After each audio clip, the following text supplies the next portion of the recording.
Gracias a los amigos de la Universidad Complutense y la Facultad de Ciencias Políticas y Sociología que han organizado este evento. Gracias a Ángeles por compartir esta mesa. La verdad es que me han ahorrado bastante trabajo lo que yo tenía pensado. Traje acá algunas notitas en la laptop, pero creo que voy a prescindir de ella ahora porque Marcos planteó muy bien el encuadre general en el cual se produce lo de Tlatelolco, ¿no es cierto? Y Ángeles abre toda una vía de reflexión sobre la problemática de qué significa ser hoy un marxista, ¿no es cierto? Que no es un tema tan claro para muchos, y abre también una vía interesante para plantearnos la pluralidad, la multiplicidad de izquierdas que se suelen remitir a Marx, aunque no todas ellas, pero en donde el tema es menos remitirse a Marx, sino ver cómo se lo lee a Marx y qué conclusión se saca de su lectura. Y a mí me gustó mucho cuando ella planteó el tema de en el marco de la izquierda hay una parte que se ha ido afirmando muy fuertemente en el medio académico, en donde el marxismo se convierte en una filosofía especulativa, ¿verdad?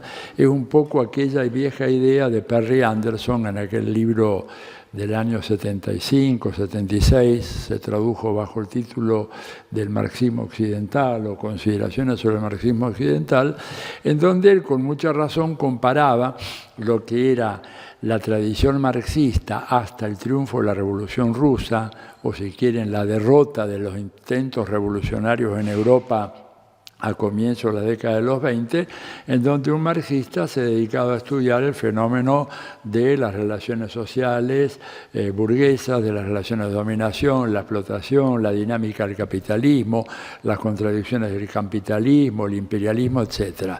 Y a partir de la derrota vino, digamos, un proceso de regresión en donde lo que se comenzó a cultivar fue más bien un amplio aparato de reflexiones de carácter epistemológicas sobre el marxismo, ¿verdad? Una reflexión filosófica, pero completamente alejada de las tareas de la época. Y me temo yo de que ese ha sido un poco el marxismo que ha reaparecido en los últimos años en la vida académica, por lo menos latinoamericana, porque el marxismo, digamos, en los años 70 y 80 estaba absolutamente excluido, era peligroso, e inclusive a comienzos de los años 90, cuando ya estaba toda esta ilusión del crecimiento neoliberal.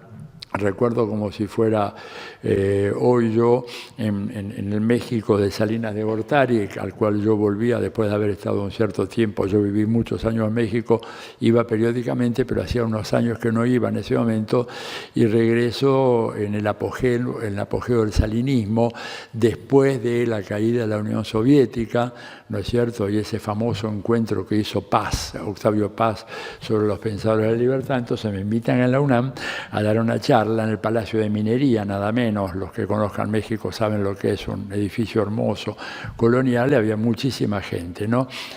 Y a mí en esa presentación se me ocurrió hablar sobre la actualidad del imperialismo. Y yo dije, parafraseando a Lenin, que la globalización era una nueva fase superior, la fase superior del imperialismo.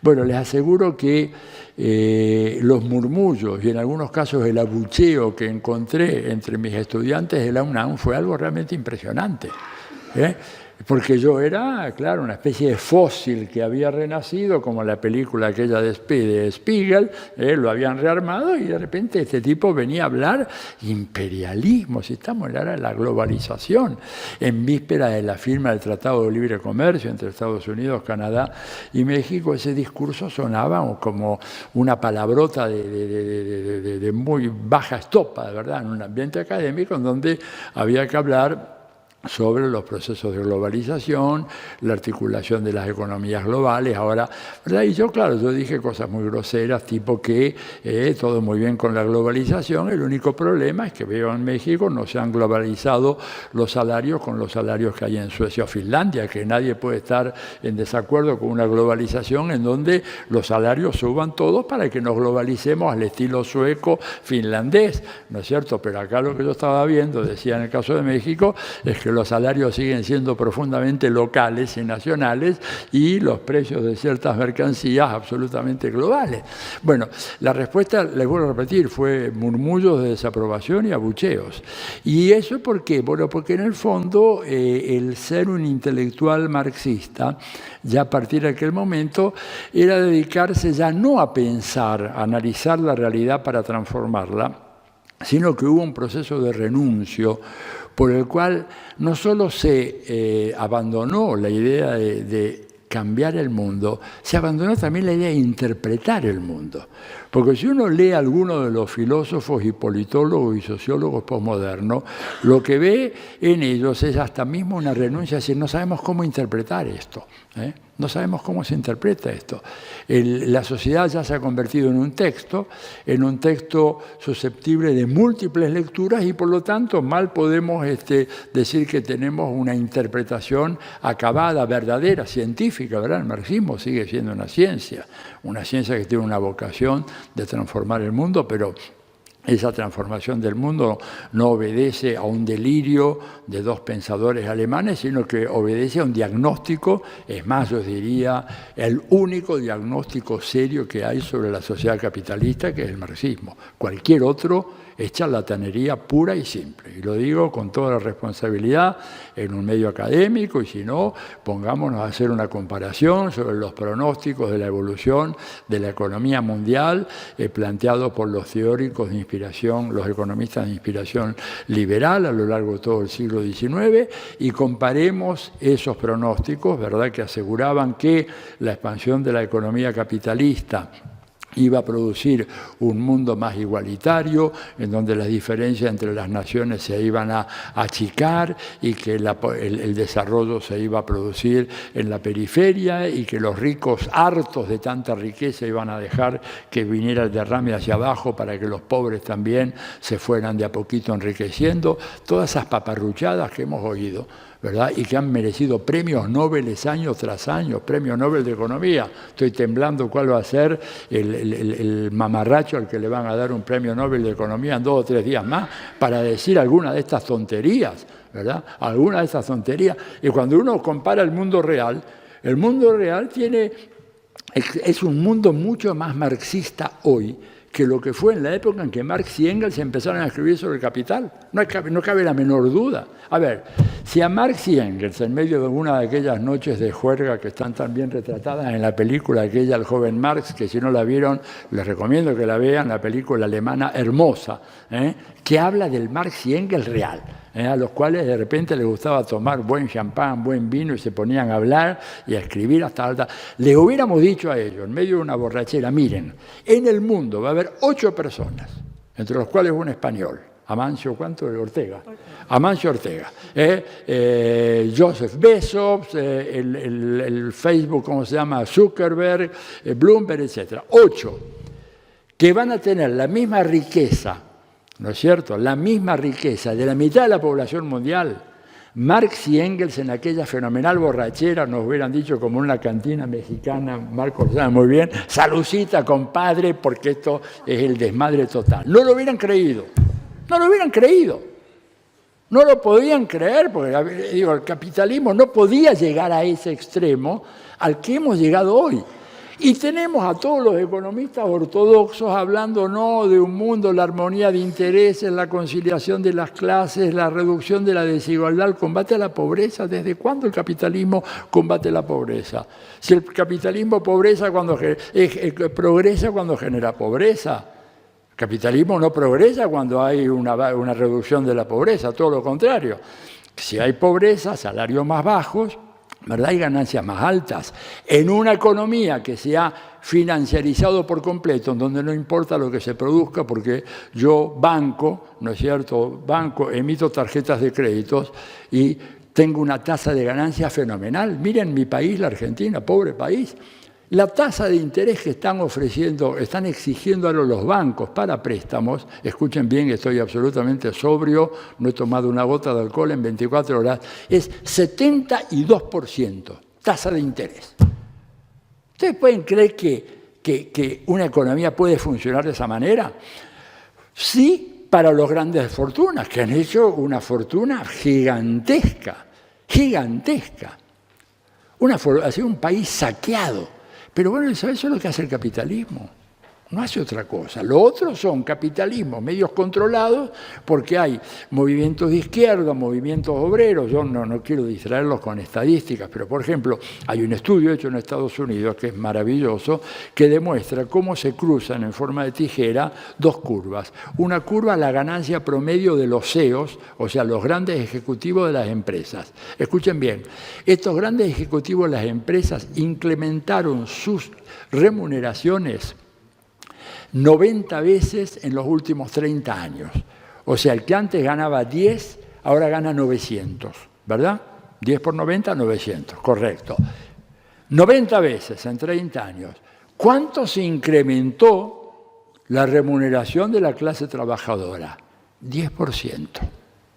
Ni siquiera 100%, 10%. 90 veces, ¿verdad?, contra el modesto 10%. Entonces son curvas así, la de los ejecutivos para arriba durante 30 años y la clase obrera trabajadora planchada totalmente 30 años.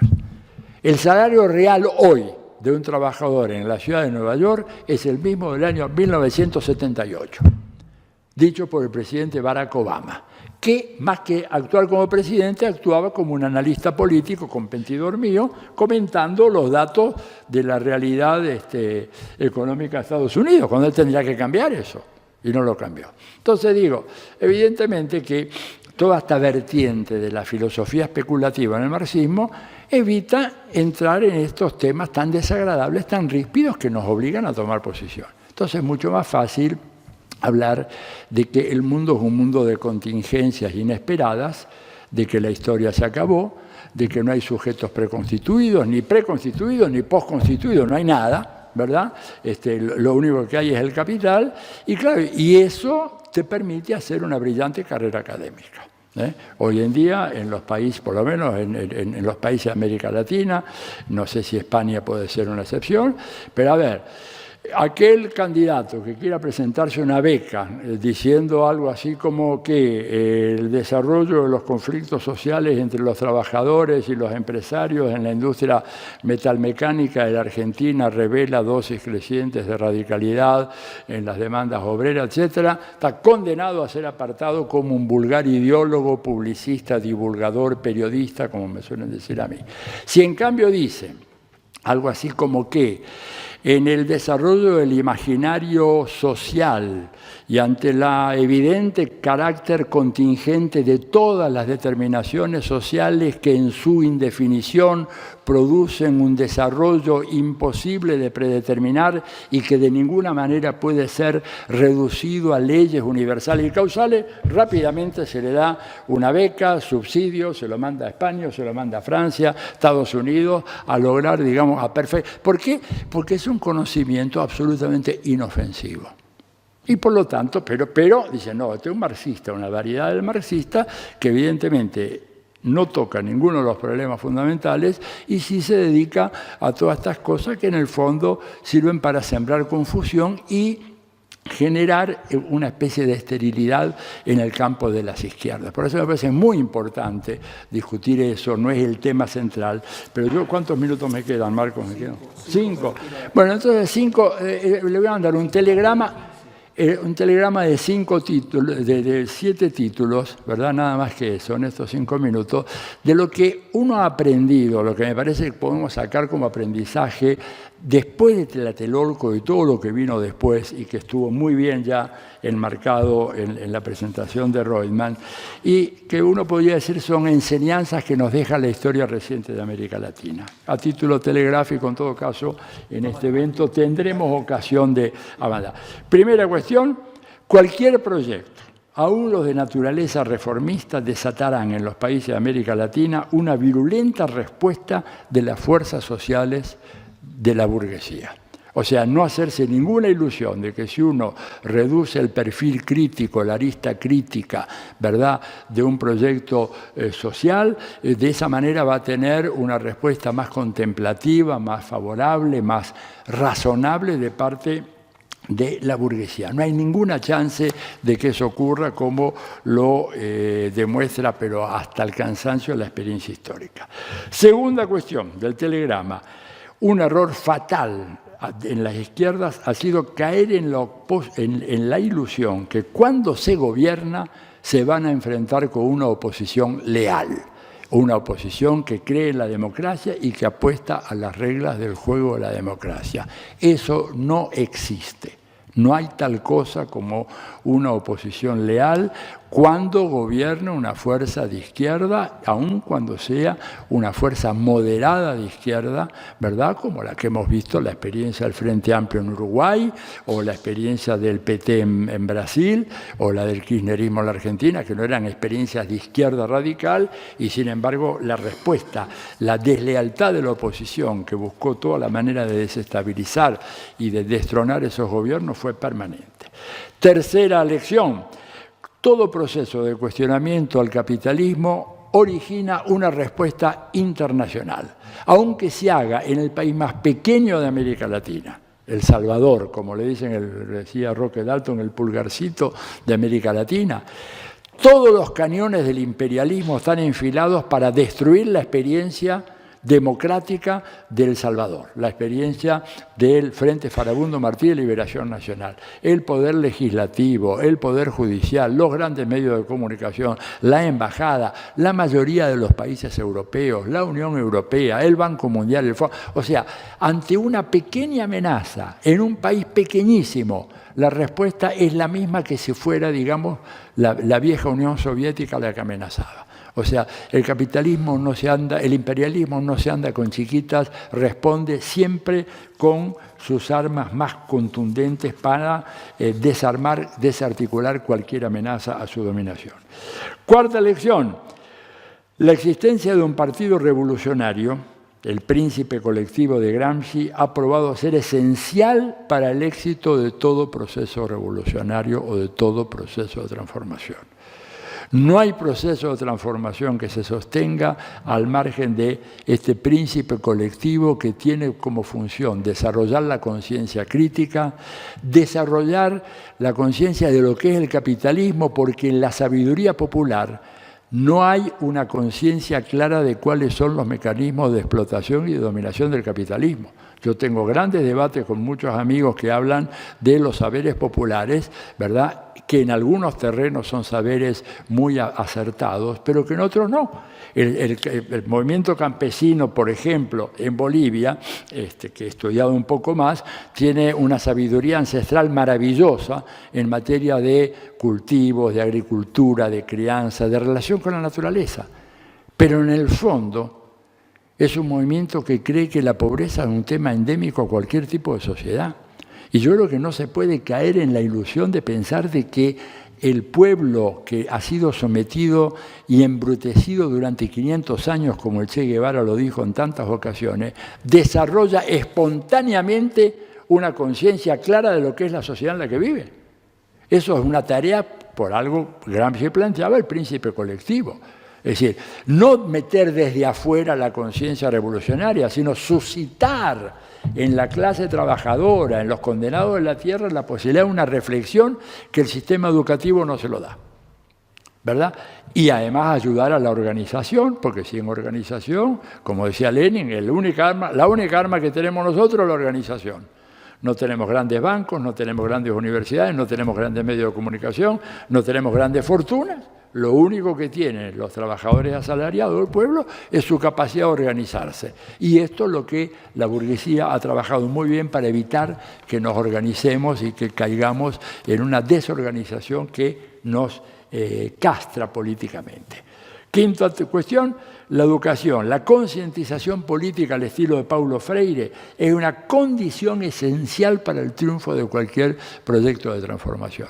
Y yo ahí con mi amigo Frei Beto hemos estado dando muchas charlas juntos, por sobre todo Sudamérica, ¿no es cierto?, planteando que uno de los defectos fundamentales que tuvieron las experiencias transformadoras en América Latina, desde el chavismo hasta la experiencia del kirchnerismo en la Argentina, ha sido que no se creó ciudadanía y ciudadanía transformadora, sino que se pensó que creando consumidores se iba a generar una conciencia transformadora o revolucionaria.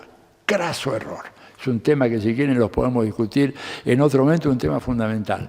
La gran satisfacción que tenía Lula, Cristina, Correa, diciendo, bueno, hemos incorporado a tanta gente al mercado, lo sacamos de la pobreza. Y después, ¿cómo se comportaban? Bueno, ahí está la vieja teoría de un sociólogo norteamericano, Robert Merton, que hablaba en la teoría de los grupos de referencia.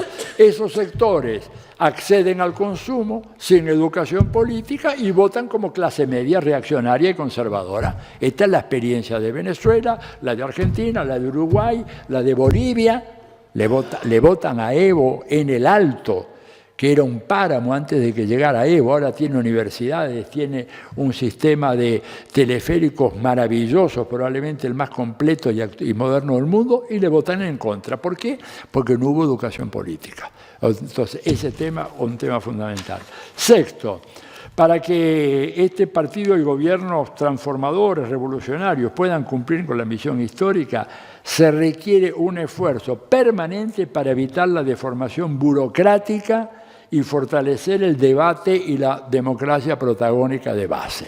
Si eso no se hace, esos gobiernos están condenados. ¿Por qué? Porque el maestro Max Weber, que no era marxista, pero algunos de ellos, a pesar de no ser marxistas, tienen razón, ¿verdad? Max Weber identificó claramente la raíz conservadora de la burocracia. Y entonces, cuando a mí me dicen, no, el gobierno con esta organización burocrática va a llevar adelante el proceso, no es cierto. El mayor obstáculo a los procesos de transformación en gobiernos revolucionarios y de izquierda suele ser el aparato estatal. En el caso de Chile, Marcos lo conoce mejor que yo, el presidente Salvador Allende acuñó una expresión para referirse a eso, que él emitía una orden y decía, la burocracia luego, cuando llega la hora de aplicar la orden, me atornilla al revés. Decía esa expresión, la burocracia atornilla al revés. O sea, hay que ir para allá y la burocracia va para este otro lado, ¿verdad? Por lo tanto, cuando Mao lanza aquella famosa cruzada, ¿verdad?, antiburocrática, que se le escapó de las manos, pero yo hago una reivindicación pública, aunque me abucheen de vuelta, Mao tenía razón cuando lanzó la Revolución Cultural, porque él veía la deformación burocrática que iba a tener ese proceso. Lo que pasa es que cuando uno lanza una idea de esa, generosa, no en un auditorio como este, sino en un país de 1.100 millones de personas, y puede haber 10.000 loquitos que tomen la idea de una manera y hagan un desastre, que fue lo que pasó. Es decir, Mao no quería que le fueran a cortar el pelo a todos los chicos, o que mataran a un peluquero porque hacía cortes al estilo occidental. No tenía nada que ver con eso. Se le escapó. Pero la idea es importantísima. Y fíjense que, ojo, ahora Xi Jinping está empezando lentamente cuando le dice, lean el manifiesto comunista, y lo dice así, dije, no sabe en la que se mete, porque una cosa es decir, lean el manifiesto comunista a mis alumnos del posgrado, del doctorado, y otra cuando se les decía 1.300 que son ahora, 1.300 y pico millones de chinos. A ver si lo leen y actúan en consecuencia. Bueno, vamos a ver jaleo, y se va a mover China. Yo les aseguro que China se va a mover, nos va a dar unas cuantas sorpresas. Unas cuantas sorpresas para aquellos que pensaron que la historia estaba terminada, que China se había ido al capitalismo. Le digo, wait and see, siéntate y espera porque puedes tener alguna sorpresa. Por lo tanto, ataque a la deformación burocrática y lo último, recordar lo elemental. Una cosa es el acceso al gobierno y otra completamente distinta y mucho más ardua, la conquista del poder. Uno de los defectos que tuvieron los gobiernos progresistas en América Latina fue pensar caer en la ilusión de que habían conquistado el poder. Y el poder nunca lo conquistaron. Los que más se acercaron un poco fueron los venezolanos en la época de Chávez. Y el resto al poder lo tenían ahí muy de lejos. Porque ¿qué es el poder hoy en la sociedad capitalista? A ver, si tuviéramos que reducirlo a su esencia más concreta, es el dominio del capital financiero, que prevalece sobre todas las demás fracciones del capital, y el control de los medios de comunicación de masas. Y ninguno de estos gobiernos pudo controlar ni el capital financiero ni a los medios de comunicación de masas altamente concentrados y que se dedican simplemente a hacer una labor de destrucción de la conciencia crítica de nuestros pueblos. Ninguno de estos gobiernos pudo realmente ponerle el cascabel al gato, como se dice. Cuando lo quiso hacer Cristina Kirchner, la oposición fue feroz y se movilizó toda la institucionalidad del Estado, toda, Poder Judicial, Poder Legislativo, gobiernos locales, por supuesto la prensa, etcétera, para imposibilitar la realización de lo que establecía la Ley de Medios de Comunicación. Y a Correa lo mismo, le hicieron exactamente lo mismo. Entonces, el medio de comunicación fundamental y capital financiero. Y fíjense que ahora estamos, y acá termino, ¿verdad?, en un tránsito anómalo, porque ¿qué es lo que estamos viendo en América Latina? Que si antes no se dio el tránsito del gobierno al poder, no se dio, salvo Cuba, que es la única revolución que hubo en América Latina, revolución socialista única, ¿verdad? Lo que estamos viendo ahora es un fenómeno aberrante, que es el tránsito desde el poder al gobierno. Es decir, que los ricos, los poderosos, el capital, asume el gobierno en sus propias manos. Caso de Macri, caso de Santos, caso de Piñera, caso de este otro Hernández en Honduras, Peña Nieto en México. Fíjense que esto nos plantea a nosotros un desafío enorme que tenemos que discutir en el seno de la izquierda. Hemos tenido dificultades para hacer el tránsito del gobierno al poder y ahora lo que tenemos es un tránsito en sentido exactamente inverso, y esto tiene que ver, por supuesto, con la crisis y el desprestigio creciente de las democracias en todo el mundo, porque si hay algo que está en crisis, no solo el capitalismo, sino también la expresión política del capitalismo, que es la democracia liberal. Bueno, he dicho. Gracias.